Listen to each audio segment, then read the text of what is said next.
हरि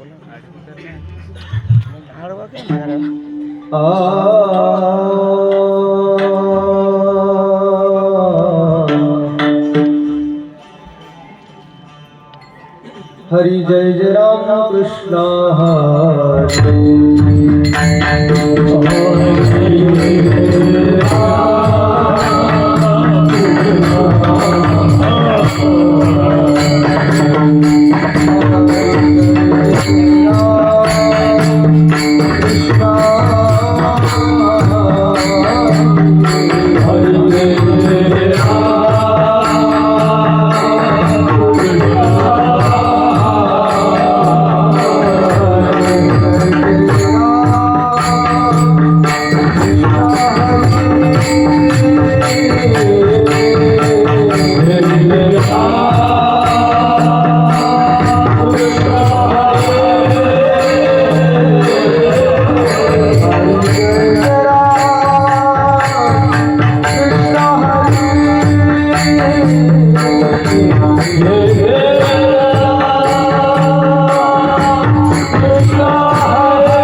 रूप पाहता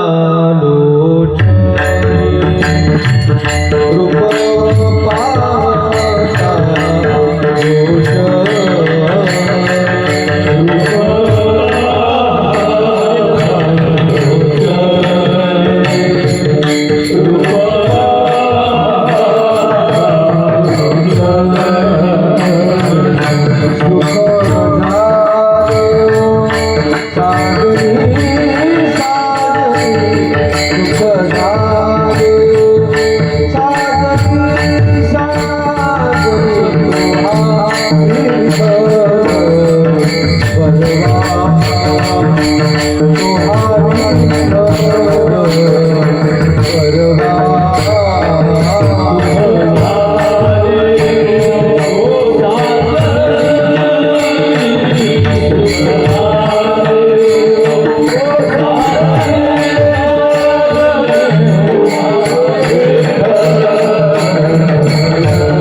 दादा मॉनिटरला थोडी ताकद द्या थोडा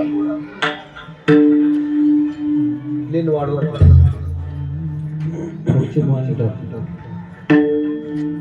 हॅलो हॅलो थोडं बेस द्यायला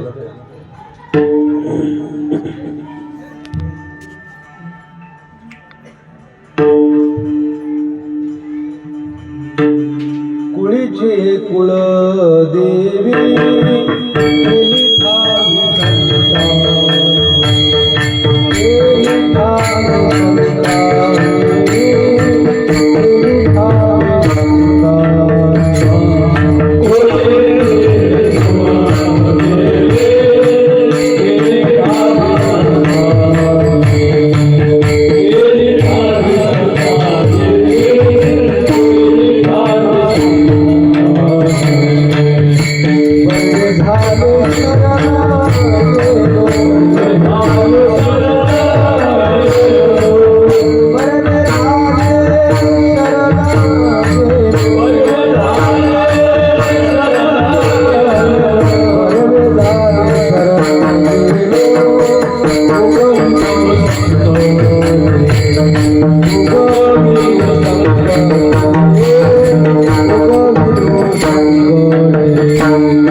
दादा ऑडिओ मॅजिक आम्ही काढली ऑडिओ मॅजिक माईक आम्ही काढली हे भाऊराव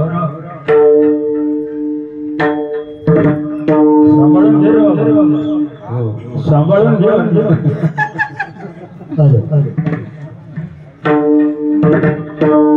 चाट करा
संतानी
संकटे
कुळदेवी केली ठावे संतांनी, बरवे झाले शरण गेलो उगविलो संकटी, अनिला रूपाबळे करुणी खळे हरिदासी, बरवे झाले शरण गेलो उगविलो संकटी, तुका म्हणे समागमे नाचू प्रेमे लागलो,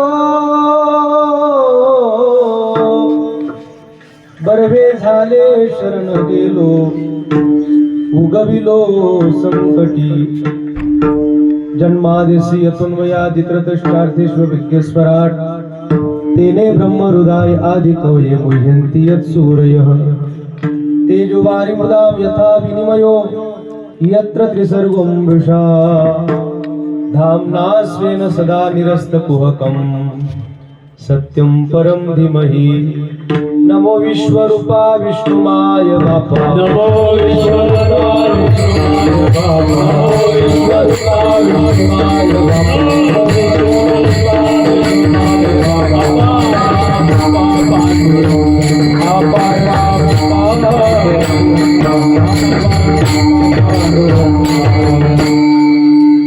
अलंकापुरी रम्य सिंहासनस्थं पदाम्भोज तेजस्फुरदिक् प्रदेशं, विदिन्द्रादिदेवैः सदा स्तूयमानं, समाधिस्थमूर्तिं भजे ज्ञानदेवं, मस्तके पायावरी या वारकरी संतांच्या, गाते श्रोते आणि पाहते चतुर्विनोदी दुष्चित्ते, स्वंभावी पूर्ण ज्ञाते या सकळाते विनवणी करा विठ्ठल स्मरण, नामरूपी अनुसंधान. आता थोडा इको काढून टाका, प्लेन आवाज वाढवा माझा. हॅलो हॅलो हॅलो हॅलो वाढवा थोडासा. Hello hello. सेवे लागी सेवक झालो झालो, सेवे लागी सेवक झालो झालो, सेवे लागी सेवक झालो झालो, सेवे लागी सेवक झालो झालो, लागलो निज चरणा, तुमच्या लागलो निज चरणा, अहो स्वामी तुकया देवा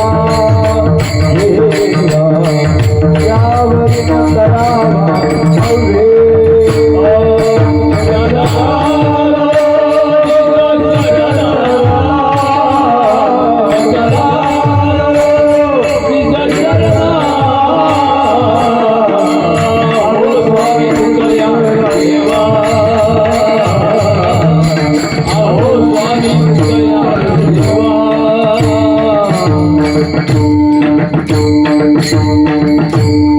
अहो स्वामी तुकया देवा, यावरी न करावा अभेर. कुळीचे कुळदेवी केली ठावे संतांनी, बरवे झाले शरण गेलो उगविलो संकटी. अनंत कृपा विभूषित भगवत पूज्यपाद वारकरी संप्रदायाचे श्रेष्ठ तत्वज्ञ अभिजात प्रतिभावंत संत कवी जगद्गुरु श्री तुकाराम महाराज यांचा फार गोड अभंग आहे. प्रस्तुत अभंगात जगद्गुरु श्री तुकाराम महाराजांनी आपल्या कुळदेवीचा परिचय ज्या संत महापुरुषांनी आम्हाला करून दिला, त्या संतांना शरण गेल्यानंतर माझं फार गर्व झालं असं सांगणारा अभंग आहे. विठ्ठल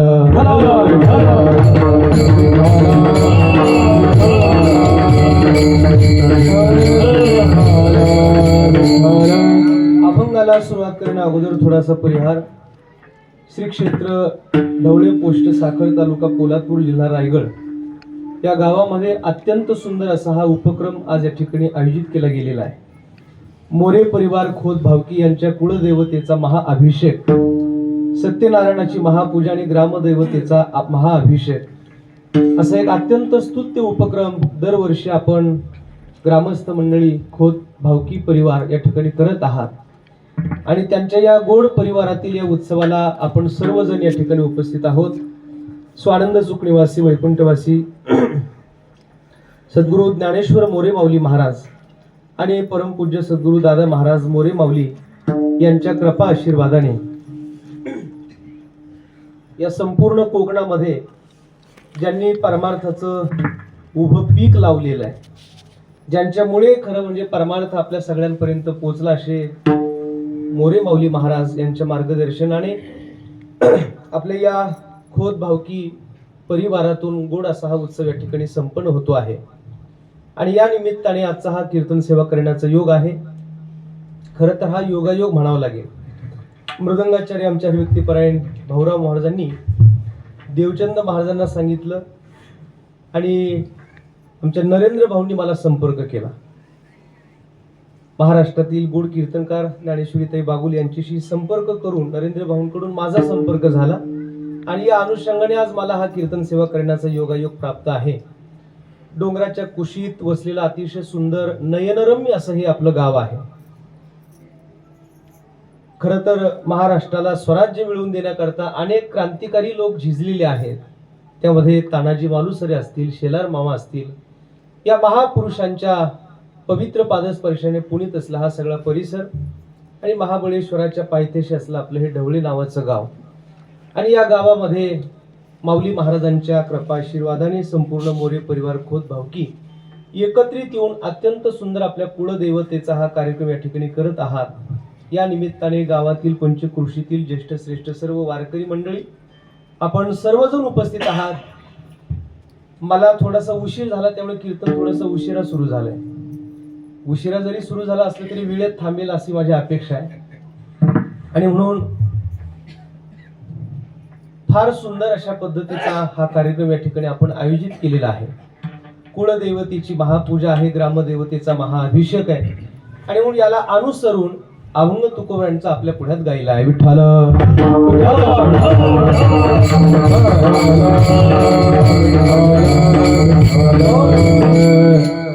नॉर्मली को माझा ठेवा म्हणजे आवाज व्यवस्थित आहे. अभंग संत श्रेष्ठ जगद्गुरु तुकोबारांचा आहे. प्रस्तुत अभंगात तुकोबारांनी आपल्या कुलदेवतेचा परिचय ज्या संतांनी करून दिला त्या संतांना शरण गेल्यानंतर माझ्या जीवनाचं बरं झालं असं सांगणारा अभंग आहे. माणसाचं बरोबर कशाने होतं आणि माणसाचं वाईट कशाने होतं, दोन गोष्टीचं चिंतन आजच्या अभंगातून आपण करूया. माणूस या जगामध्ये जन्माला येतो, काही सुख दुःख त्याच्या वाट्याला येत असतात. कधी चांगलं होतं, कधी वाईट होतं, कधी अनुकूल घडतं तर कधी प्रतिकूल घडतं. वाईट कशाने होतं आणि चांगलं कशाने होतं याचं चिंतन आपल्याला करायचं. पण चांगलं कशाने होतं हे अगोदर सांगू का वाईट कशाने होतं हे अगोदर सांगू? तुम्ही सांगा म्हणजे मग मी सांगतो. तुमची काय इच्छा त्याच्यावर मी पुढचं सांगतो. चांगलं कसं होईल या अगोदर सांगावं नरेंद्र भाऊ अशी अपेक्षा आहे देवचंद महाराज. पण मला वाटतं चांगलं कसं होईल हे सांगण्याच्या अगोदर वाईट कसं होतं हे एकदा सांगून घेऊ आपण, म्हणजे आपला एक मुद्दा क्लिअर होऊन जाईल. या जगात प्रत्येकाला वाटतं माझं चांगलं व्हावं, माझ्याबद्दल जगात चांगलं व्हावं, माझ्याबद्दल लोकांनी चांगलं बोलावं, माझं कौतुक केलं जावं, जगात माझा उत्कर्ष व्हावा अशी अपेक्षा सगळ्यांना आहे. कोणालाच वाटत नाही आपलं वाईट व्हावं, आपल्याबद्दल लोकांनी वाईट बोलावं. या जगात प्रत्येकाची अपेक्षा आहे आपलं चांगलं व्हावं. तरी सुद्धा कळत नकळत या जगात अनेक गोष्टी माणसाच्या वाट्याला दुःखाची येतात. माणसाचं वाईट का होतं त्याचं पहिलं कारण संतांनी सांगितलंय. आपण जेव्हा अपसव्य बोलतो, असंबद्ध बोलतो, मुखाने जेव्हा माणूस ओंगळ किंवा वाईट बोलतो, माणसाच्या वाईट बोलण्याचा परिणाम त्याचं वाईट होतं. एक विठाल.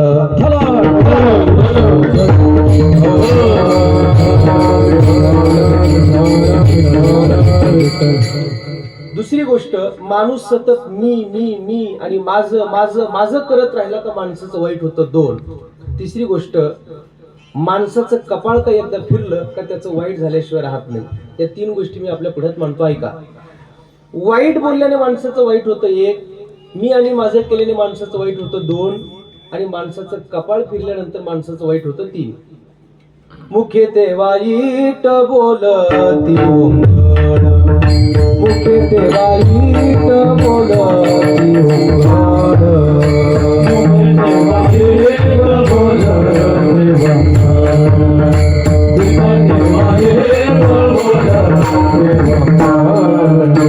करी हळ हळ तेजी जीव, करी हळ हळ तेजी जीव, करी हळ हळ तेजी जीव, करी हळ हळ तेजी जीव, वाईट बोलती वाईट बोलती ओंगळ, दुःख वाईट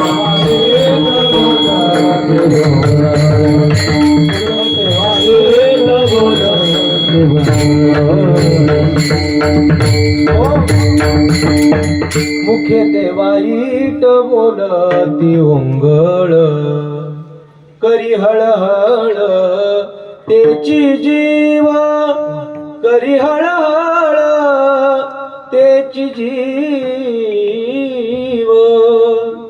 ते जीव सतत हळहळ करतात, जे मुखाने ओंगळ बोलतात त्यांचं जगात वाईट होतं. मुखे ते वाईट बोलती ओंगळ, करी हळहळ तेची जीव. म्हणून देवाने आपल्याला मुख दिलंय, हे वाईट बोलण्याकरता दिलेलं नाही. तुकाराम महाराज असं म्हणतात, या मुखाने तुम्ही सतत वाईट बोलत गेलात तर तुमचं वाईट झाल्याशिवाय राहणार नाही. पहिला सिद्धांत तुकोबारांच्या गाथ्यातला. म्हणून या मुखाने सतत चांगले बोला. माऊली बोलले ज्ञानेश्वरी तयार, तुकाराम महाराज बोलले गाथा तयार, नाथ महाराज बोलले रामायण भागवत तयार, आपण बोललो गावागावात भांडणं तयार. बोलण्याचाच परिणाम आहे ना महाराज. म्हणून कसं बोललं गेलं पाहिजे. शब्दच तुम्हाला 4 लोकात बसवतात आणि शब्दच तुम्हाला 4 लोकातून उठवतात. शब्द सामान्य नाही. आम्हा घरी धन शब्दाची चरत्ने, शब्दाचीच शास्त्रे यत्न करू,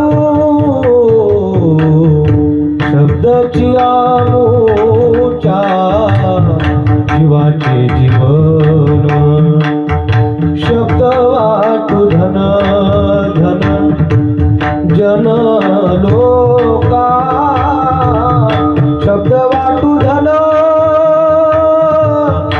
जन लोका.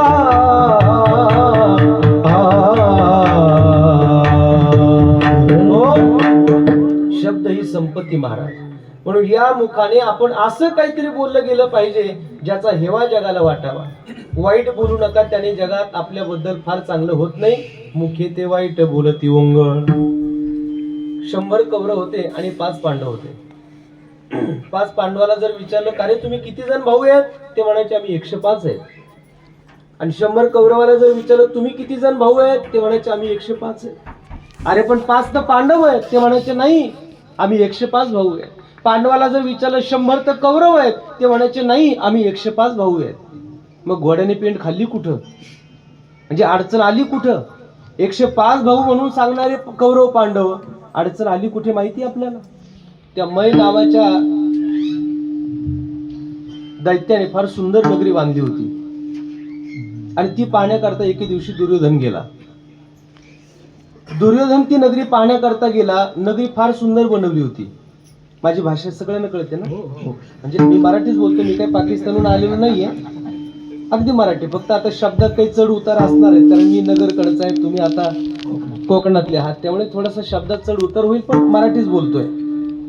मै नावाच्या दैत्याने अत्यंत सुंदर अशी नगरी स्थापन केली आणि ती पाहण्याकरता दुर्योधन गेला.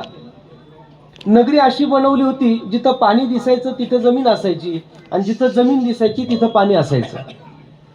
दुर्योधन ती नगरी पाहण्याकरता गेला. त्याला समोर बघितलं त्याने, तर त्याला पाणी दिसलं आणि पाणी दिसल्याबरोबर त्याने आपलं धोतर असं थोडंसं वर धरलं. तेवढ्यात तिथे एक दासी आली. तिने सांगितलं महाराज धोतर खाली सोडा. त्याने विचारलं का? अहो म्हटलं ती जरी पाणी दिसत असलं तरी तिथं पाणी नाहीये. ही मायावी नगरी बनवलेली आहे आणि म्हणून इथं जमीन आहे, इथं पाणी नाहीये. पण दुर्योधन हा पक्का राजकारणी होता भौरव महाराज. त्याचा एवढ्या लवकर विश्वास बसणार नव्हता आणि राजकारणी लोकांचा एकमेकांवर फार विश्वास नसतो महाराज. एक लहान मुलगा त्याच्या बापाला म्हणला बाबा मला तरी राजकारणातले डाव शिकवा. पोरगं म्हणलं बाबा मला राजकारण शिकवा. बाप म्हणला कशाला नादी लागतो? नाही म्हणले मला शिकायचं. ठीक आहे म्हणले चल माझ्यासोबत. 3ऱ्या मजल्यावर जा म्हणले, वरून उडी टाक मी तुला खाली झेलतो. पोरगं 3ऱ्या मजल्यावर गेलं. बाप म्हणला वरून उडी टाक. पोरगं म्हणला पण मी उडी टाकून खालू पडलो तर? त्याने सांगितलं काही नाही मी झेलतो तुला. पोरगं 3ऱ्या मजल्यावर गेलं आणि वरून धाडकन उडी टाकली आणि बापाने हाताची घडी घातली. पोरगं खालीच पडलं. 8 ठिकाणी वाकडं झालं. लगेच पोलादपूरच्या हॉस्पिटलला घेऊन गेले त्याला. पोरगं बापाला म्हणलं बाबा तुम्ही तर मला म्हणाला होतात वरून उडी टाक मी झेलतो, का झेललं नाही? त्याने सांगितलं राजकारणातला हाच पहिला डाव आहे का सख्या बापावर सुद्धा विश्वास ठेवायचा नाही. राजकारणातला धुरंधर आहे महाराज दुर्योधन, तो कस काय विश्वास ठेवी. ती बाई त्याला म्हणते की धोतर खाली सोडा, नाही सोडलं त्याने. तसाच पाऊल टाकला आणि पाऊल टाकल्यावर त्याला कळलं अरे खरंच इथं पाणी नाही, ही जमीन आहे. तसाच चालत चालत पुढे गेला. नंतर पुढे त्याला जमीन दिसली. तेवढ्यात दुसरी दासी तिथं आली. तिने सांगितलं महाराज आता धोतर वर धरा. पण तो राजकारणी त्याचा विश्वास बसल्याने त्याने धोतर खाली सोडलं आणि जसा दुर्योधन पुढे चालायला गेला तसं तिथं होतं पाण्याचं खड्डं आणि दुर्योधन पाण्यात पडला. गाडीहून पडलेला माणूस लागलंय किती हे नाही बघत, मला कुणी बघितलंय का हे पाहतो. तसं दुर्योधनाने खाली पडल्याबरोबर लागलंय किती हे नाही बघितलं, मला कुणी बघितलं का हे पाहिलं. आणि मागे वळून पाहिल्याबरोबर गच्चीवर द्रौपदी माता केस वाळू घालत होती. द्रौपदीने त्याला पाहिलं आणि द्रौपदी मोठ्याने हसली आणि हसलेली द्रौपदी दुर्योधनाकडे पाहून म्हणाली शेवटी आंधळ्याची मुलं आंधळी जन्मली. Point to be noted. अख्खं महाभारत घडायला फक्त एवढाच एक शब्द कारणीभूत आहे महाराज. मुखे ते वाईट बोलती ओंगळ, मुखे ते वाईट बोलती ओंगळ, ते वाईट मुखे ते वाईट बोलती ओंगळ. द्रौपदीचे एवढेच शब्द त्याला लागले तर त्याचा परिणाम काय घडलाय, महाभारत घडलाय. रामायणामध्ये सुद्धा बघा ना आपण, लक्ष्मणजी सीता मातेच्या संरक्षणार्थ थांबलेले आहेत. सोन्याचं हरिण सीता मातेने पाहिलं. ऍक्च्युली हरिण सोन्याचं कधीच नसतं, पण सीतेला मोह झाला. तिने रामप्रभूंना सांगितलं प्रभू मला ते सोन्याचं हरिण पाहिजे, मला त्याच्यापासून एक सोन्याची चोळी बनवायची मला परिधान करण्याकरता. रामप्रभूंना वाटलं हिला सोन्याचा फारच मोह झालाय, आपण असं करू हिला सोन्याच्या नगरीतच पाठवून देऊ. रामप्रभू सोन्याच्या हरिणाच्या मागे गेले. तिथून तो दुष्ट रावण आला. त्याला येण्याच्या अगोदर लक्ष्मण, तो मारीचाने तिकडून लक्ष्मणा धाव म्हणून हाक मारली. लक्ष्मणजी बाहेर जात नाही. तेव्हा सीता माता जे बोलली ना, रामायणामध्ये आपण वाचा, सीता माता लक्ष्मणजींना जे बोलली त्या बोलण्याला म्हणतात मुखे ते वाईट बोलती ओंगळ. आणि म्हणून सीता मातेच्या वाईट बोलण्याचा परिणाम रामायण घडलं. अर्थात सीता मातेला रावणाकडे जावं लागलं आणि द्रौपदीच्या वाईट बोलण्याचा परिणाम महाभारत घडलं. विठाल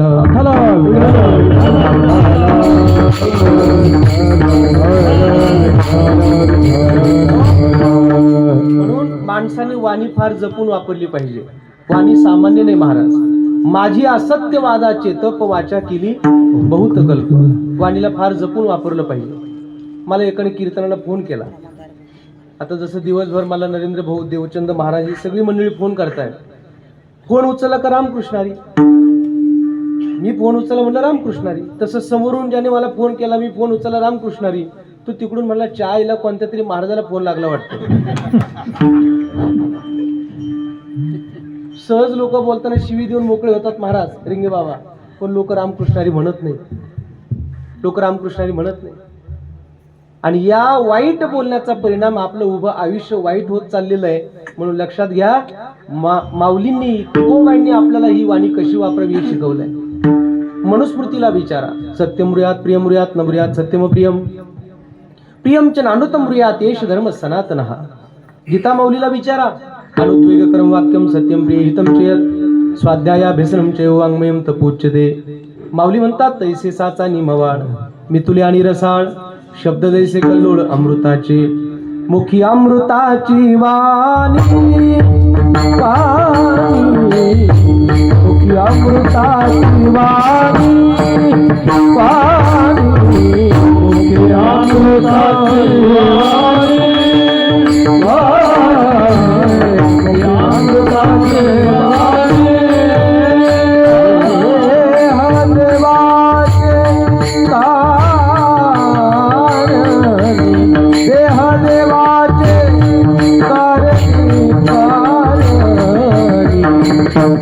अमृताची वाणी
देवाचे कारण.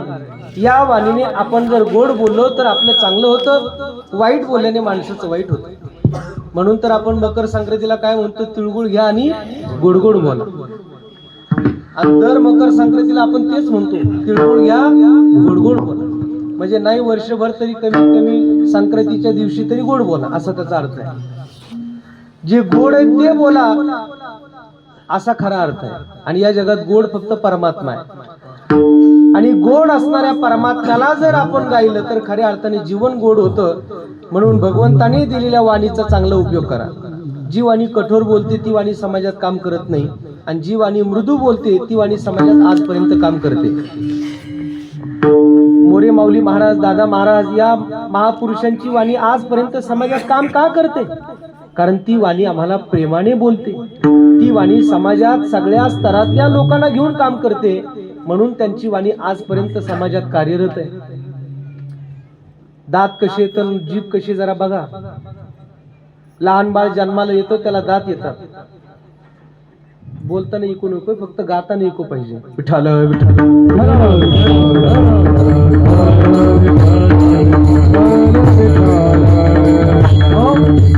लहान बाळ जन्माला येतं तेव्हा 7व्या 8व्या 9व्या महिन्यात त्याला दात येतात. बरं का ढवळे गावकर, 7व्या 8व्या 9व्या महिन्यात बाळाला दात येतात. नंतर 7व्या 8व्या वर्षी ते दात पडतात आणि पुन्हा येतात. वयाच्या 60व्या वर्षी पुन्हा पडतात. 60व्या वर्षी पडलेले दात पुन्हा कधी येतात हो माया हो? 60व्या वर्षी पडलेले दात पुन्हा नाही येत. पोलादपूरून डॉक्टरच येतात. वदनी कवळी घेता, काय म्हणतात गौरव महाराज तुमच्या? कवळीच म्हणतात का? काही ठिकाणी बतळ म्हणतात. काय असो, काय जे असेल ते. म्हणजे त्या लेकराला एवढ्या वेळेला दात येतात आणि एवढ्या वेळेला पडतात. पण जीभ एकदाच येते. आणि जीभ पडते का हो कधी? जीभ कधीच पडत नाही. काय कारण आहे जरा बघा ना. जीभ कशी आहे? मऊ आहे. जीभ मृदू आहे. जीभ नरम आहे. आणि दात कडक आहेत, दात कठोर आहेत, दात टणक आहेत. जे कठोर आहे ते पडतं आणि मऊ आहे ते टिकतं. विठाल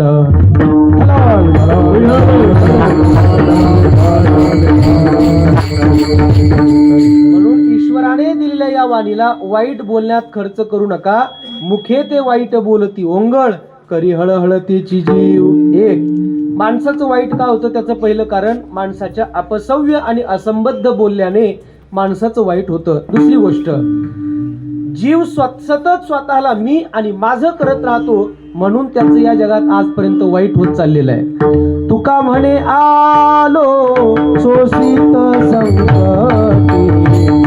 मी हे माझे ओकटे आहे देवा, मी हे माझे ओकटे आहे देवा.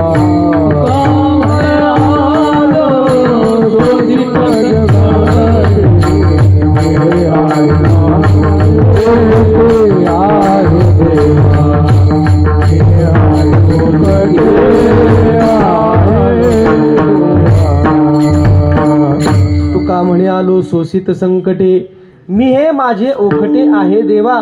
सतत जीव स्वतःला मी मी मी आणि माझं माझं माझं करत राहतो. हा त्याच्या दुःखाला दुसरं कारण आहे महाराज. माणसाचं वाईट का होतं? मी आणि माझं केल्याने. म्हणून माणसाने सतत सावध राहिलं पाहिजे महाराज. हा जो मी आहे ना फार घातक आहे, फारच घातक आहे महाराज. तुकाराम महाराजांकडे गृहस्थ आला, त्याने विचारलं महाराज मी हे सोडलं, मी ते सोडलं, मी अमुक सोडलं, मी तमुक सोडलं, मी अजून काय काय सोडू?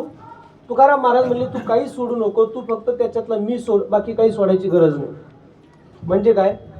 बायको नवऱ्याला म्हणली मी घर सांभाळू का, दार सांभाळू का, पोरं सांभाळू, एकटीच काय काय सांभाळू? नवरा म्हटला काहीच सांभाळू नको, फक्त तोंड सांभाळ, बाकी काही सांभाळू नको. अगदी तसंच आहे. काही सोडायची गरज नाही, फक्त त्याच्यातला मी सोड, बाकी सगळं सोडल्यातच जमा आहे. ते शुकाचार्य गेले जनक महाराजांकडे. जनक महाराजांचं राज्य चालू आहे, ऐश्वर्यात आहेत. आणि शुकाचार्य त्यांना भेटण्याकरता गेले. बाहेर सेवक होता आणि शुकाचार्याने त्याला निरोप दिला, सांगा जनक महाराजांना मी शुकाचार्य आलोय. सेवक आतमध्ये गेला, सांगितलं महाराज बाहेर कुणीतरी शुकाचार्य आले, ते म्हणतात मी शुकाचार्य आलोय. जनक महाराजांनी त्यांना निरोप पाठवला, जा त्यांना सांगा संगत त्यक्त्वा सुखी भव, संग टाका आणि सुखी व्हा. शुकाचार्य विचार करतात मी फक्त लंगोटी घालून आलोय आणि इथला महात्मा मला म्हणतो का संघ टाकान चुकीवा. मी काही आणलंच नाही बरोबर, तर टाकू काय, सोडू काय. पण शुकाचार्यांच्या लक्षात आलं मी शुकाचार्य आलोय, याच्यातलं मी बहुतेक तिथं कार्यरत आहे आणि हा मी त्यांना त्रास देतोय. नंतर शुकाचार्यांनी त्याच्यातला मी काढला आणि सांगितलं जनक महाराजांना म्हणावं शुकाचार्य आलाय. सेवक आतमध्ये गेला, सांगितलं शुकाचार्य आलाय असा त्यांचा निरोप आहे. त्यांनी सांगितलं संघ टाकान सुखी व्हा, संघ त्यक्त्वा सुखी भव. आता शुकाचार्य विचार करतात आता काय टाकू, मी पण काढलाय. नंतर त्यांच्या लक्षात आलं शुकाचार्य शब्दातला आचार्य शब्द त्रास करतोय. नंतर त्यांनी आचार्य पण बाजूला काढलं आणि सांगितलं शुक आलाय. आणि मग जनक महाराज म्हणले या आतमध्ये. मी काढला आणि आचार्य काढलं, मग आतमध्ये बोलावलं. आतमध्ये गेल्यानंतर शुकाचार्य जाऊन बसले. जनक महाराज सिंहासनावर बसले होते आणि तेवढ्याच सेवक धावत आला. महाराज आपल्या राज्याला आग लागली, तिजोरी जळायला लागली, सगळं राज्य जळायला लागलं. जनक महाराज म्हटले जे जळतंय ते माझं नाही, जे माझं ते जळणार नाही. शुकाचार्य पाहत होते एवढं मोठं राज्य, त्याला भरगाव आग लागली आणि अशी आग सगळ्या राज्याला लागत असताना हा माणूस म्हणतो का जे जळतंय ते माझं नाही आणि जे माझं आहे ते जळत नाही. आग इतक्या जवळ आली का त्याच्यात जनक महाराजांचा एक पाय जळायला लागला आणि एक पाय जनकाचा जळायला लागला. आणि मग मात्र शुकाचार्य घाबरले आणि पळायला लागले. आणि पळणाऱ्या शुकाचार्यांचा हात धरला जनक महाराजांनी सांगितलं आता तुम्ही का पळता, माझी तिजोरी जळाली, माझं सगळं राज्य वैभव जळालं, शेवटी माझा पाय जळाला, मी पळालो म्हणून तुम्ही कुठं पळता. आणि मग शुकाचार्यांना कळालं की खरा त्याग यांचा आहे का माझा आहे. जनक महाराज राज ऐश्वर्य भोगणारे जरी असले तरी त्याच्यात मी आणि माझं नाहीये.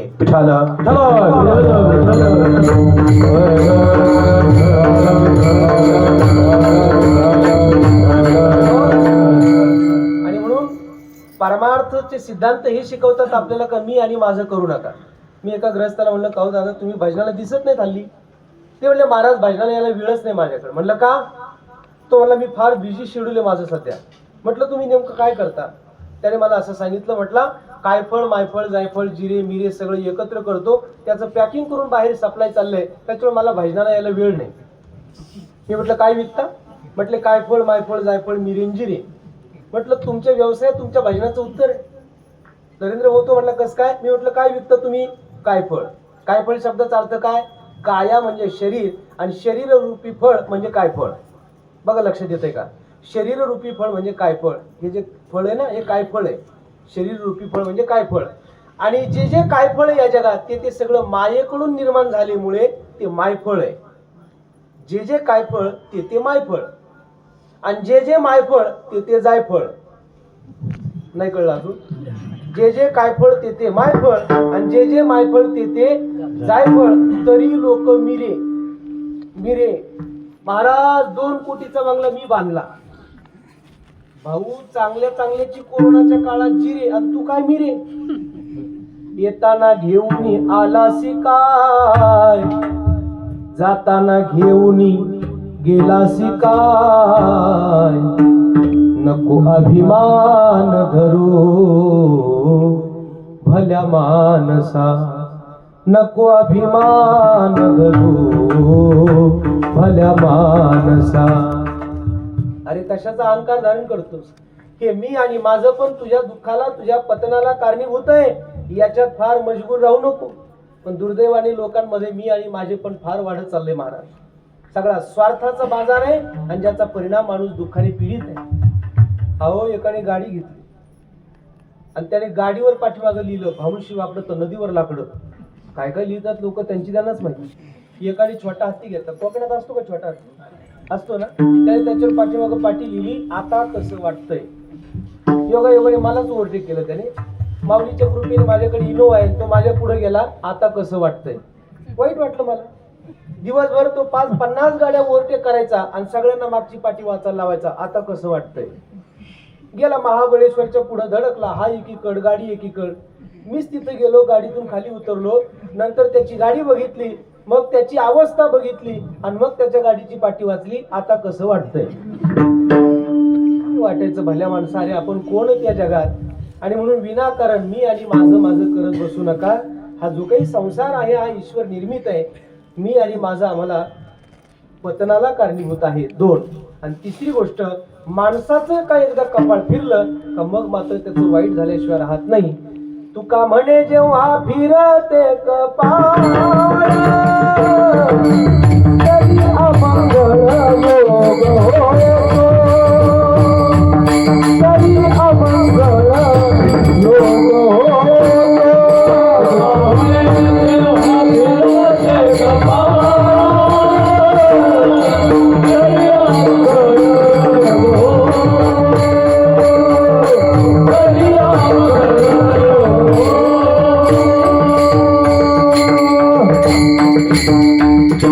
तुका म्हणे जेव्हा फिरते कपाळ तरी अमंगळ योग होतो. महाराज, जोपर्यंत आपलं नशीब बलवत्तर आहे, जोपर्यंत आपलं प्रारब्ध बलवत्तर आहे ना, तोपर्यंत या जगात चाललंय. पण ज्या दिवशी कपाळ फिरतं महाराज, त्या दिवशी चांगल्या चांगल्या लोकांची काय परिस्थिती झाली आपण पाहतो जगात. अरे, मुंबईमध्ये आज रेमंड कंपनीचा मालक भाड्याच्या घरात आहे महाराज. त्यांना विचारलं काय झालं, म्हटले कपाळ फिरलं आमचं, कपाळ फिरलं. तुका म्हणे जेव्हा फिरते कपाळ तरी अमंगळ योग होतो. वाईट का होतं माणसाचं? त्याच्या वाईट बोलल्याने, मी आणि माझं केल्याने आणि माणसाचं कपाळ फिरल्याने वाईट होतं. आता चांगलं कशाने होतं ते सांगतो. विठाल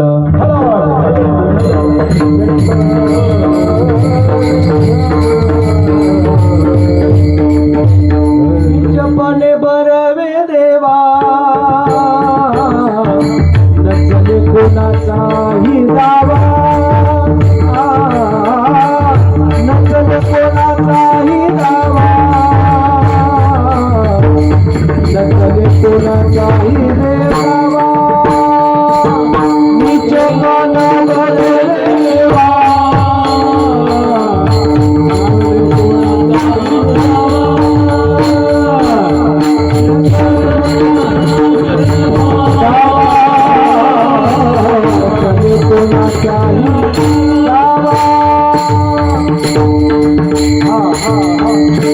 नीचपण बरवे देवा, नचले कोणाचाही दावा. नीचपणा म्हणजे लहानपणा. लीन झाल्याने, विनम्र झाल्याने माणसाचं या जगात चांगलं होतं. पहा, पण अहंकारी लोकांचं चांगलं झालेलं दिसत नाही आपल्याला. अहंकारी लोकांची सतत फजितीच आहे महाराज. पण विनम्र असलेल्या लोकांचं या जगात सतत चांगलं आहे. जर कधी पूरग्रस्त परिस्थिती झाली, इथं कोणती नदी आहे? ढवळे नदी नाही का? नदीला जर कधी पूर आला, त्या नदीच्या कोपऱ्यात काठाला अनेक झाडी आहेत, पण नदीच्या मध्यभागी एक झाड आहे महाराज.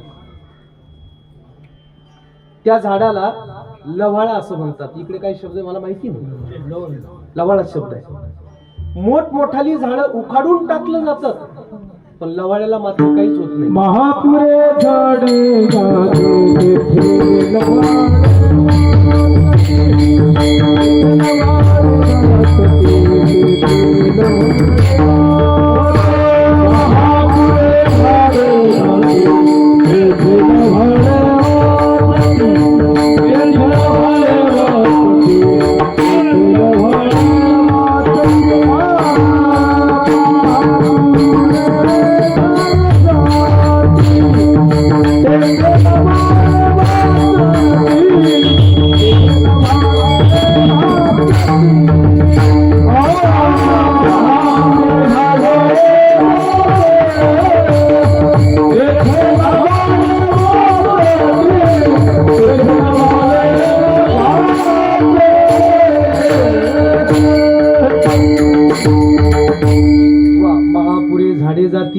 तेच लवाळे वाचती. महापुरात मोठी मोठी झाडं जातात, पण लवाळे मात्र वाचतात. का? विनम्रता आहे, लीनपणा आहे. मग या जगात जीवन जगताना आपण लीन होऊन राहा, आपलं आपोआप चांगलं होत राहतं महाराज. म्हणून भावना काही असो, अपेक्षा लहानपणाचीच आहे तुकोबऱ्यांची. लहानपण देगा देवा,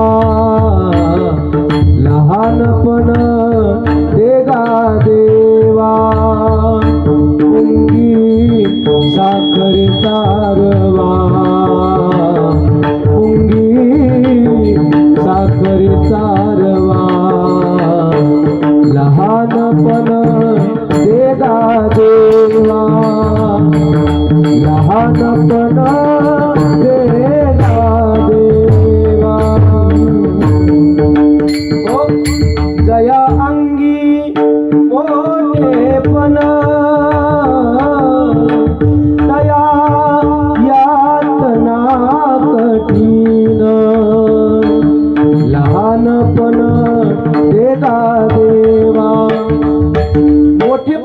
माणसाच्या दुःखाला कारणीभूत आहे आणि लहानपण माणसाच्या चांगल्याकरिता कारणीभूत आहे. पण नीचपण बर्वे देवा, विनम्रतेने माणसाचं बर्व होतं. एक दुसरी गोष्ट, माणसाचं बर्व होण्याकरता माणसाने दृष्टी उघडून जगलं पाहिजे. विठाल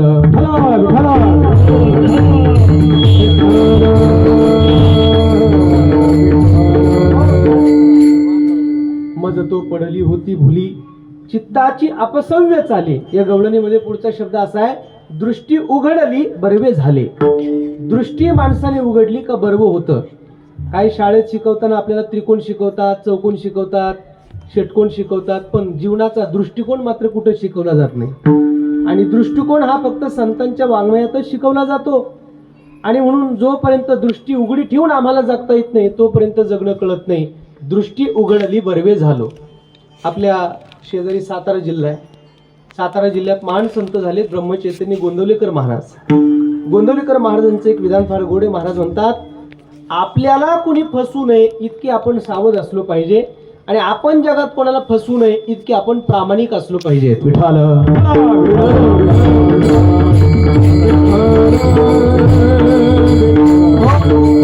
याला म्हणतात दृष्टी उघडणं. दृष्टी उघडे ठेवून जगायला शिका.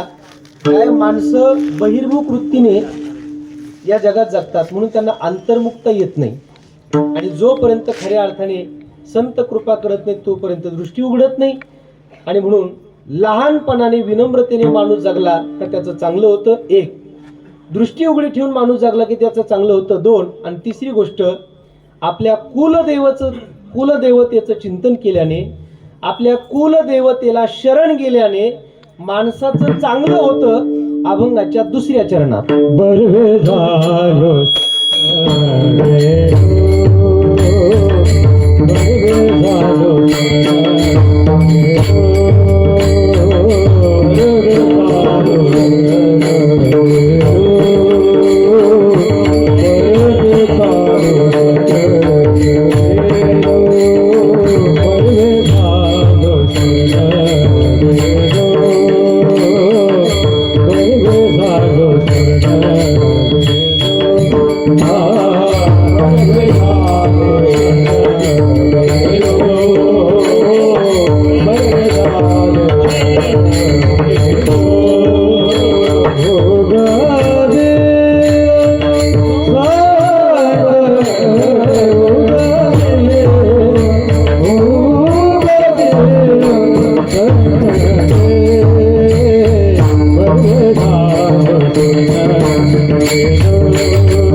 बर्वे झाले शरण गेलो, उगविलो संकटे. चाल सुद्धा फार बरवी झाली बरं का. म्हणजे एका महिन्यात 2 तालवर ठेवता येत नाही, पण तुम्ही ठेवले त्याला खूप धन्यवाद. बरवे झाले शरण गेलो उगविलो संकटी. तुकोबऱ्या म्हणतात, मी माझ्या कुलदेवतेला शरण गेलो, संतांनी माझ्यावर फार मोठी कृपा केली, या संकटातून मी बाजूला झालो आणि शरण गेल्याचा परिणाम मला माझं फार बरव झालं. बरवे झाले शरण गेलो उगविलो संकटी. खऱ्या अर्थाने मोरे परिवार खोत भावकी आज आपल्या कुलदेवतेला शरण गेली आहे. प्रतिवर्षाप्रमाणे अनेक वर्षापासून प्रतिवर्षाप्रमाणे याही वर्षी हा शरणागतीचा उत्सव आहे त्यांचा. आणि हे उपकार आहेत महाराज मोरे माऊली महाराजांचे, ज्यांनी या संबंध कोकणामध्ये हा परमार्थ आपल्याला शिकवला. भक्ती आम्हाला शिकवली म्हणून आम्ही परमार्थाकडे आकर्षित झालो, अन्यथा परमार्थ आमच्या हाती लागला नसता. हे उपकार आहेत संत महापुरुषांचे. आणि म्हणून ग्रामदैवत असेल, काळ भैरवनाथ असेल किंवा जगदंबा माता असेल, नवलाई माता, यांची शरणागती आहे. आणि या शरणागतीने आपल्या जीवनात खऱ्या अर्थाने आशीर्वाद प्राप्त होत असतो. म्हणून बरवे झाले शरण गेलो उगविलो संकटी. शरण जाण्याची व्यवस्था या जगात फक्त देव आणि संत दोनच ठिकाणी आहे. बाकी कुठेही शरणागत होत बसू नका. काही लोक विनाकारण कोणाचे पाया पडतात, कोणाच्या पाया पडावं याला पण काही नियम आहेत. आळंदीत आमचे श्रीगुरू विठ्ठल बाबा घुले होते. बाबा असं म्हणायचे, ज्याच्या पायावर डोकं ठेवायचंय त्याच्या पायाची घाण आपल्या कपाळाला नाही लागली पाहिजे. विठ्ठल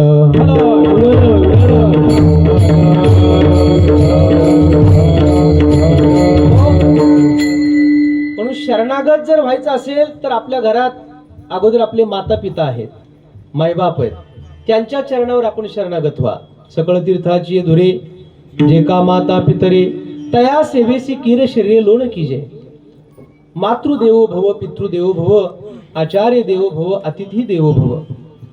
आई वडिलांच्या चरणावर झुका, फार पवित्र असतात महाराज.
माय बापे केवळ काशी, तेने न जावे तीर्थासी, पुंडलिके काय केले परब्रह्म उभे ठेले.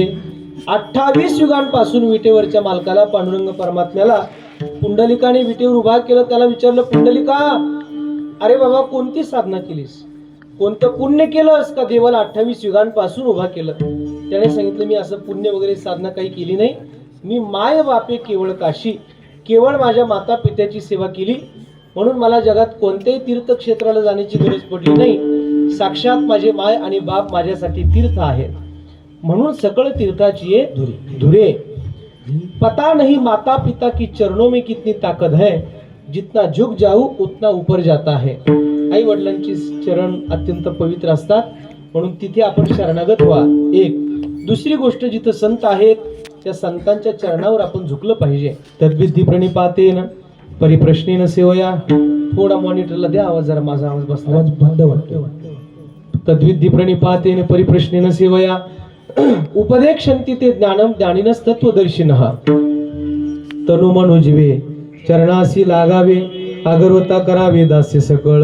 मग अपेक्षित जे आपुले तेही सांगतील पुसिले, जेने अंतकरण बोधले संकल्पानये.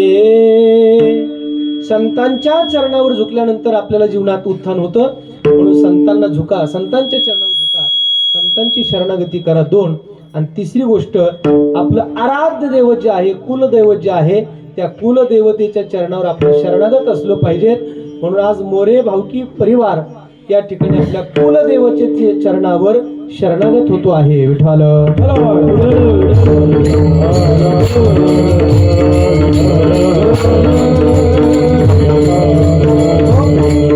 बरवे झाले शरण गेलो, उगविलो संकटी. देवाच्या संतांच्या चरणावर आपण झुकावं, शरणागत व्हावं. या जगात शरण जाण्याच्या योग्यतेचा जगात दुसरा कोणीही नाही महाराज. जो मज होय अनन्य शरण, त्याचे निवारी मी जन्म मरण. या लागी शरणागता शरण्य मीच एकू. भगवंत स्वतः म्हणतात, अनन्यास चिंतयन्तो माम हे जना पर्युपासते तेषां नित्याभियुक्तानां योगक्षेमं वहाम्यहम्. अर्जुना, तू जगातल्या कोणत्याही धर्माचा आश्रय करू नकोस, सगळं बाजूला कर, मला एकट्याला शरण आहे.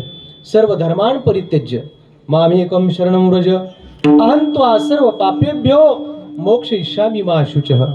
मी तुला जगातल्या सगळ्या पापातून मुक्त करील, फक्त तू माझी शरणगती कर. म्हणून ज्या दिवशी आपल्याला असं वाटेल का आता माझा आधार या जगात कुणी राहिलं नाही, आणि आधार खरंच कुणीच नसावं, आधार पद नसावं, आधार पैसा नसावा, आधार पाहुणे रावळे नसावे, आधार फक्त आपल्याला आपली दैवत असावं, आधार आपल्याला आपला देव असावा. जासी नाही पंख पाय तेने करावे ते काय.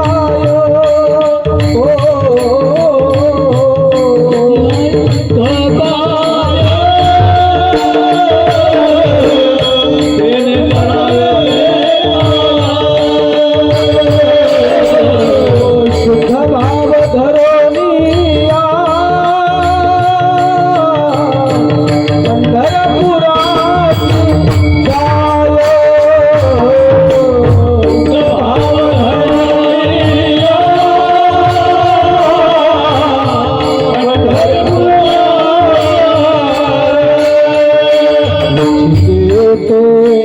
फळ देतो यासी नवनाव काय.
करावे ते काय.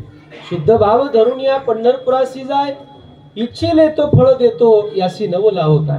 आणि म्हणून बाबा रे, ज्या दिवशी आपल्याला आधार नाही असं वाटतं त्या दिवशी भगवंत हाच आधार असतो, दुसरा आधार नको.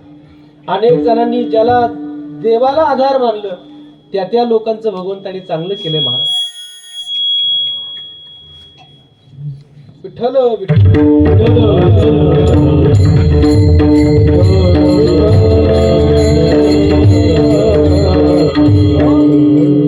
आणि म्हणून भगवत शरणागतीने माणसाचं चांगलं होतं. बरवे झाले शरण गेलो, उगविलो संकटी. सगळ्या संकटातून मला भगवंताने पार केलं आणि देवा मी आज तुला शरण आलोय. शरणागत शब्दाचा अजून एक अर्थ सांगून पुढे सरकतो.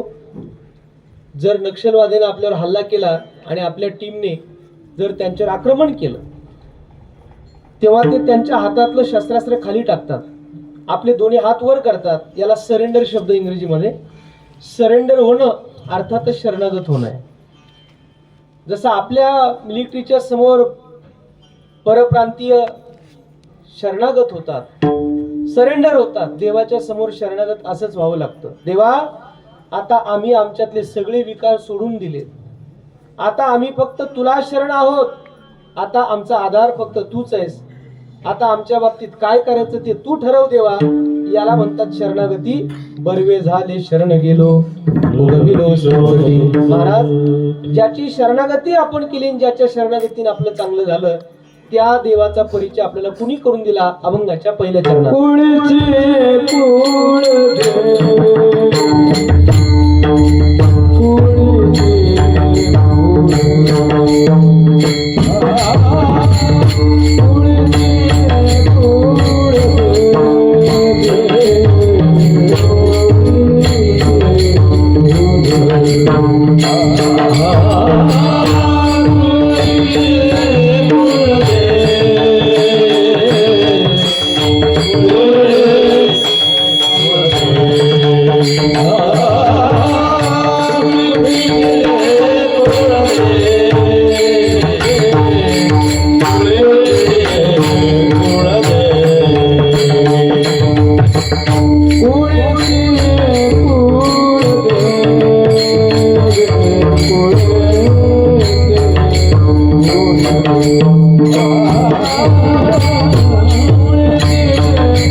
Hare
कुळीची हे कुळदेवी केली ठावे संतांनी.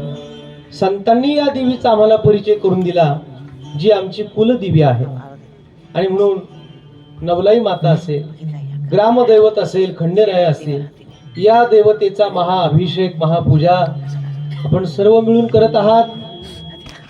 हा परिचय आम्हाला संतांनी दिला. संत नसते तर भगवंताचा परिचय आम्हाला झाला नसता.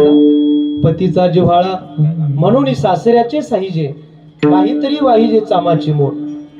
पतिप्रिय आहे म्हणून सुनेला सासऱ्याची सेवा करावी लागते. त्याला चहा दे, पाणी दे, कॉफी दे, सगळी चाचणी का पुरवायची? कारण तिला तिचा पती प्रिय आहे. नाहीतर सुनेचा आणि सासऱ्याचा तसा डायरेक्ट काही संबंध नाही. संबंध कोणाशी? नवऱ्याशी आहे. देवाचा आणि आपला संबंध नाही महाराज, आपला संबंध संतांशी आहे. आणि म्हणून देवाचा आणि आपला संबंध नाही, आपला संबंध संतांशी आहे. मोरे माऊली महाराजांशी आमचा जो संबंध आला, त्याच्यातून आम्हाला खऱ्या अर्थाने देवतेचा परिचय झाला. म्हणून संतांनी सांगितलंय म्हणून त्यांच्यासाठी भजन विठाला.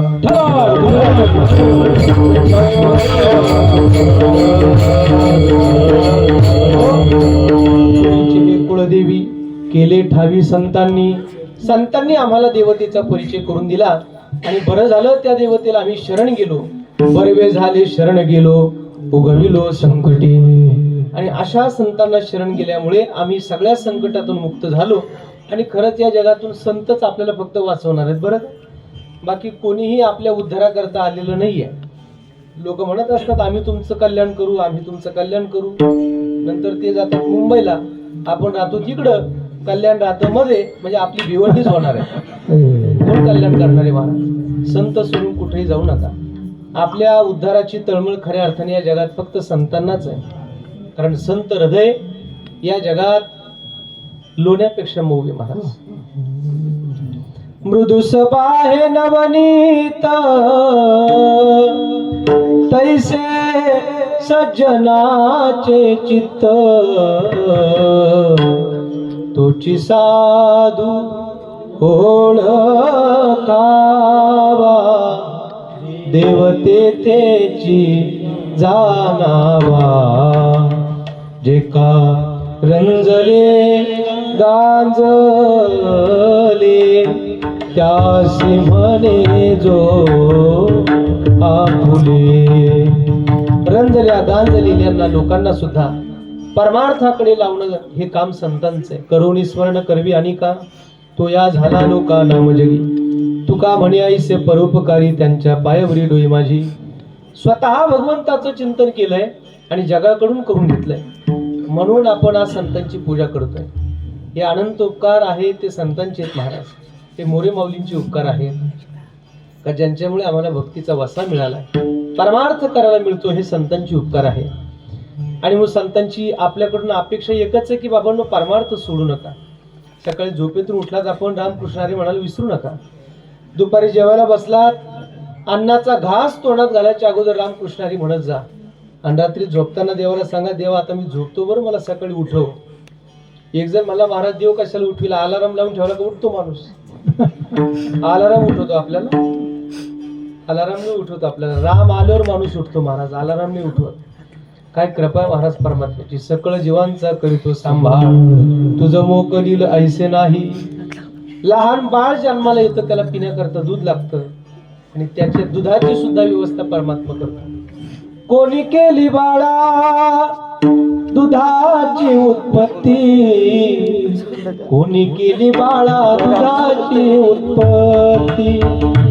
वाढवे श्रीपती सवे दोन्ही, वाढवे श्रीपती सवे दोन्ही. फुटती तरुवर पुष्ट काळ मासी, जीवन तयासी कोण घाली. भर उन्हाळ्याच्या दिवसात झाडाला नवीन पालवी येतात. कोण पाणी घालतो त्या झाडाला, पण तरी सुद्धा त्याला पानं फुटतात. टवटवीत झाड आम्हाला दिसतं, कारण याचा नियंता परमात्मा आहे. तुका म्हणे ज्याचे नाव विश्वंभर. आणि असा परमात्मा आपल्याला सगळ्यांना सांभाळतो. आणि म्हणून तुकोबरा म्हणतात, संतांच्या कृपेने आम्हाला त्या देवाचा परिचय झाला आणि आम्ही त्याची शरणागती केली म्हणून आमचं बरोबर झालं. महाराज, असा जो परमात्मा आहे तो आपण आणला कशाने? अभंगाच्या 3ऱ्या चरणात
रूपाबळी करुणी खळे हरिदासी या संत महात्म्यांनी आपल्या भावाच्या बळावर आपल्या भक्तीच्या जोरावर त्याला इथपर्यंत आणले. महाराज, अन्यथा तो इथं कसा आला असता? पण त्या परमात्म्याला सुद्धा या भक्ताच्या भावाने इथपर्यंत बोलावले. प्रल्हादाने अखंड भजन केलं. काय काय त्रास दिला महाराज हिरण्यकशिपुने. प्रल्हादासी पीता करीतो जाचनी परितो स्मरे मानी नारायण परितो स्मरे मानी नारायण. हो, हत्तीच्या पायाखाली तुडवलं, उकळत्या तेलाच्या कढईत टाकलं, डोंगरावरून कडेलोट केला, शेवटी आईकडून विष पाठवलं. पण प्रल्हादाने अखंड भजनाचा ध्यास घेतलेला होता. भजन मात्र त्याने बंद नाही केलं. शेवटी त्या रागावलेल्या हिरण्यकशिपुने त्याला विचारलं, ज्याचं भजन करतोस सांग तुझा देव कुठे? क्वासो यदीस सर्वत्र कस्मात स्तंभेन दृश्यते. खांबावर लाज घातली आणि भगवान नरसिंह रूपात प्रकट झाले. आणि ला रूपाबळी करुणी खळे हरिदासी. नरसिंह भगवंताला खांबातून प्रकट होण्याकरता प्रल्हादाने भाग पाडले. अर्थात हा त्याच्या भक्तीचा भाव आहे महाराज. आणि म्हणून भगवंताला अनेक अवतार जे धारण करावे लागले ते केवळ या भक्तांकरिता, या भक्तांच्या भावाकरिता, त्यांच्या भक्ती सामर्थ्याकरिता देवाला इथं यावं लागलं. आणि म्हणून कधी कत्स्य, मत्स्य, वराह, वामन, परशुराम, नरसिंह, राम, कृष्ण, बौद्ध आणि कलंकी अनेक अवतार भगवंताने जे धारण केले ते दुष्टाच्या निरसनाकरिता आणि भक्ताच्या संरक्षणाकरिता भगवंताला इथं यावं लागलं आणि याला रूपाबळे करुणी खळे हरिदास. या हरिदासांनी त्याच्या भक्तीच्या बळावर त्याला इथपर्यंत आणलं. त्याची शरणागती आम्ही केली म्हणून आमचं बरं झालं. बरवे झाले शरण गेलो भोगविलो संकट. आता संसारात तुकाराम महाराजांनी ज्या ज्या घटना घडल्या त्या वेळेला असं म्हटले, आता बरे झाले माझे मज कळू आले, बरे झाले देवा निघाले दिवाळे, बरे या दुष्काळे पिढा गेली. म्हणजे संसारात जर काही हानी झाली तर तुकाराम महाराज म्हणले बरे झाले, पण परमार्थात जे जे काही घडलं त्या वेळेला मात्र तुकोबारांचे शब्द आहेत बरवे झाले. प्रपंचात काही घडलं ठीक आहे, थोडस त्याला सकारात्मक बघायचं, बरे झाले, पण परमार्थात बरवे झाले. मग मला मानवी शरीर मिळालं, मी जन्माला आलो, बरवे झाले आलो या जन्मासी, जोड जोडिली मनुष्य देहा ऐसी, महालाभाची उत्तम राशी, तेने सर्व सुखासी पात्र होईजे, तेने सर्व सुखासी पात्र होईजे. मला शरीर मिळालं, मी जन्माला आलो, बरवे झाले शरण गेलो, बरवे झाले आलो या जन्मास, बरं झालं. नुसतं शरीर मिळून काय फायदा आहे महाराज? शरीर तर सगळ्यांनाच मिळालंय हो, पण परमार्थ करण्याकरता शरीर दिले, त्याचा सदुपयोग परमार्थाकरता झाला पाहिजे.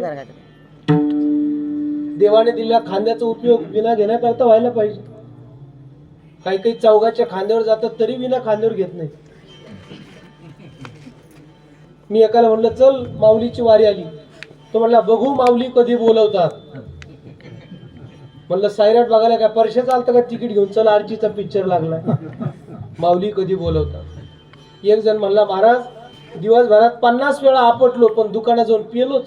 म्हणलं चांगला पुरुषार्थ घ्या, 100 वेळा आपटला पाहिजे पण सासवडच्या घाटात जाऊन माऊलींच्या रथाला शिवून आला पाहिजे, तो पुरुषार्थ आहे. प्रपंचासाठी काय काय आपण केलं याला कोण विचारतं महाराज? पण आज या परिवाराने आपल्या कुलदेवतेचा अभिषेक केला, याचं सर्वदूर पर्यंत कौतुक होत जाणार आहे. म्हणून कौतुक नेहमी सत्कार्याचंच होतं, सत्कर्माचं होतं.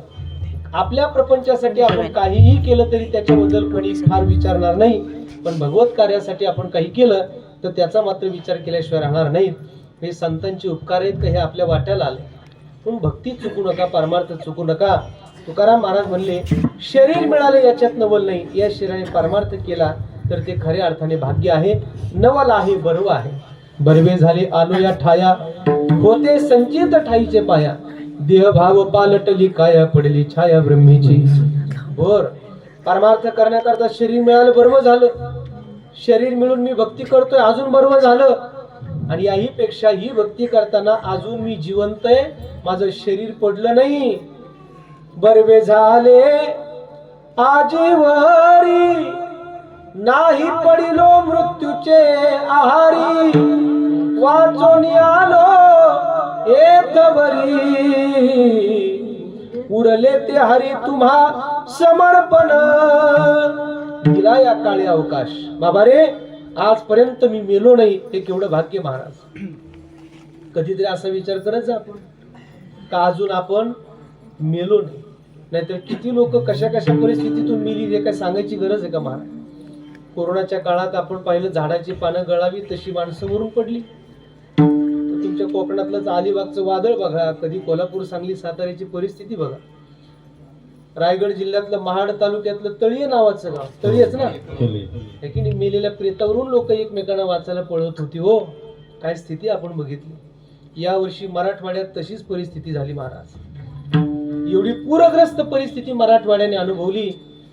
घरातली माणसं गेली, जनावरं गेली, पाण्यात असंख्य जीव त्या ठिकाणी गेलेत. कधी त्या पुणे जिल्ह्यातलं माळीण नावाचं गाव, जुन्नर तालुक्यातलं, मुलगा म्हणला बाबा मला मोबाईल पाहिजे, मुलगी म्हणली बाबा मला लॅपटॉप पाहिजे, बायको म्हणली सण जवळ आलाय साडी पाहिजे. अशी घरातली सगळी स्वप्न रंगली होती. डोंगराच्या कोपऱ्यात गाव होता, गाव शांत झोपला. अचानक विजांचा कडकडा, ढगांचा गडगडा, धो धो धो धो धो धो पाऊस पडला. पाऊस डोंगरावर पडला, डोंगर गावावर कोसळला, चकडा चूर झाला. एक सुद्धा माणूस सांगायला शिल्लक राहिलं नाही का रात्री काय घडलं होतं. भातुकलीच्या खेळामधली राजानी एक राणी, अर्ध्यावरती डाव मोडला अधुरी एक कहाणी. कसा असेल कौल दैवाचा, कसा असेल कौल दैवाचा, कोण जाणेल रंग उद्याचा. सत्ता त्याची अधिकार त्याचा,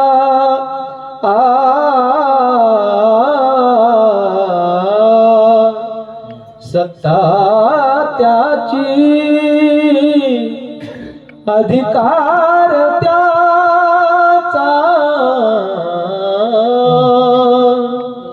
सत्ता त्याची महाराज, अधिकार त्याचा आहे. आपण इतके क्षणिक आहोत, इतके नाशवान आहोत.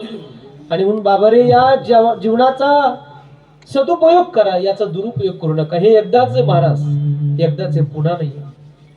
मानवी शरीर फक्त एकदाच आहे. शेवटली पाळी एक मनुष्य जन्म, चुकलिया वर्म फेरा पडे. मग 84 लक्ष वेळी फिरायच्या मानवी शरीर नाही पुन्हा आपल्याला. एवढं सगळं फिरावं लागतं. इतके भाग्यवान आहोत आपण का आपल्याला हा देह मिळाला महाराज. एवढे सुंदर हात पाय डोळे कान नाक त्वचा आपल्याला दिले देवाने. भजन केल्याशिवाय भगवत चिंतन केल्याशिवाय मरू नका महाराज. ज्ञानेश्वरी गाथा वाचल्याशिवाय मरू नये माणसाने, मरू नये माणसाने. एक जण मला महाराज आमच्या घरातही गाथा पण वाचत नाही म्हणला. म्हणलं नको वाचू, तू पण नाही वाचत, आता वाचत नाही मग तू पण वाचत नाही, घरात ठेवून करतो काय महाराज. अरे भल्या माणसा, हे कोणाच्या नशिबात आहे महाराज. ज्ञानेश्वरी गाथा कोणाच्या नशिबात आहे. पुण्य असेल तरच आहे महाराज. पुण्य असेल तर माऊलीकडे माणूस जातो. पुण्य असेल तर माणूस रामकृष्णारी म्हणतो. बहुत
महाराज, खरंच मी फार थकलो होतो, पण तुमच्या सगळ्यांचा उत्साह पाहून मी हे कीर्तन करतोय.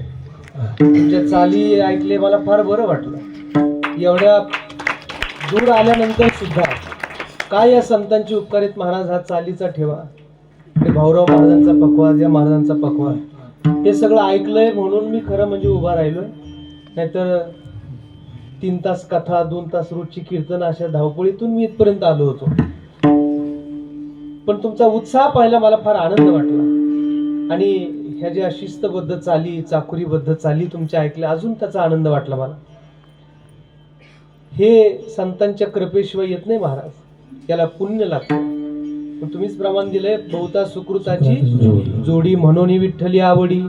याला पुण्य लागतं. पुण्याशिवाय हे आपल्याला होत नाही. नाम मुखात येण्याकरता पुण्य लागतं. आणि म्हणून आपण भाग्यवान आहोत, पुण्यवान आहोत का आपल्या वाट्याला परमार्थ आलाय. भक्ती चिंतन केल्याशिवाय आपण मरू नका, हा संतांचा विचार आहे. नाही तर मग शरीर तर शेवटी जाणारच आहे. त्याचे काही नियम आहेत ते ठरलेले आहेत. ते त्या त्या क्षमतेपर्यंत ठीक राहणारे. अस्ति जायते वर्धते विपरिणमते विपक्षीयते आणि विनश्यते. जाणं भाग आहे. त्याच्या अगोदर आपण भगवत चिंतन करून घ्या.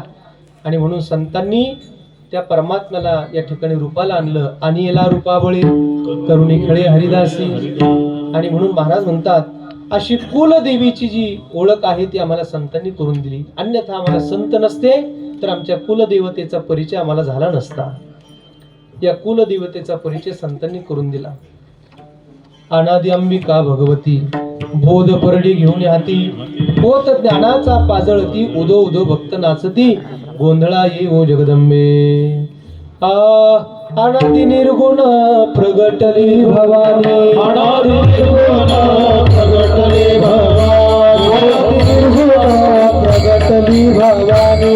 अनादि निर्गुण प्रगटली भवानी. ओ महिषासुर मर्दना लागली. ओ महिषासुर मर्दना लागली. ओ महिषासुर मर्दना लागली. ओ महिषासुर मर्दना लागली. निर्घटापाती करावया झाडणी. निर्घटापाती करावया झाडणी. निर्घटापाती करावया झाडणी. निर्घटापाती करावया झाडणी. अंबाला तू लावती निर्वाणी. आईचा जोगवा जोगवा दिन. आईचा जोगवा जोगवा दिन. आईचा जोगवा जोगवा दिन. आईचा जोगवा जोगवा दिन. आईचा जोगवा जोगवा दिन. आईचा जोगवा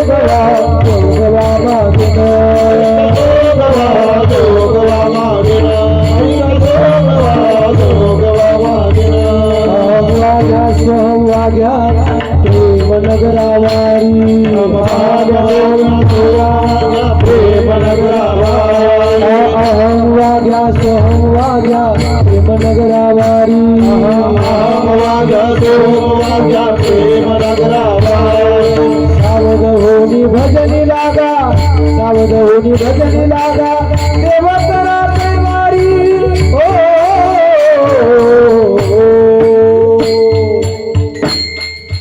मल्हारीची वारी माझ्या मल्हारीची वारी. मल्हारीची वारी माझ्या मल्हारीची वारी. मल्हारीची वारी माझ्या मल्हारीची वारी. मल्हारीची वारी माझ्या मल्हारीची वारी. मल्हारीची वारी माझ्या मल्हारीची वारी. मल्हारीची वारी माझ्या मल्हारीची वारी. मल्हारीची वारी माझ्या मल्हारीची.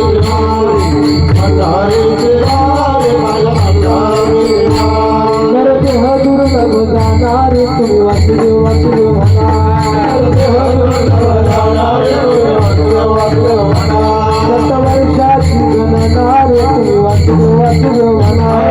वर्षाची गणनारे तुम्ही वासुदेव वासुदेव म्हणा. त्यामध्ये दुःख याचणारे तुम्ही वासुदेव वासुदेव म्हणा. दुःख याचणारे तुम्ही वासुदेव वासुदेव म्हणा. तुम्ही आठवा मधुसूदना.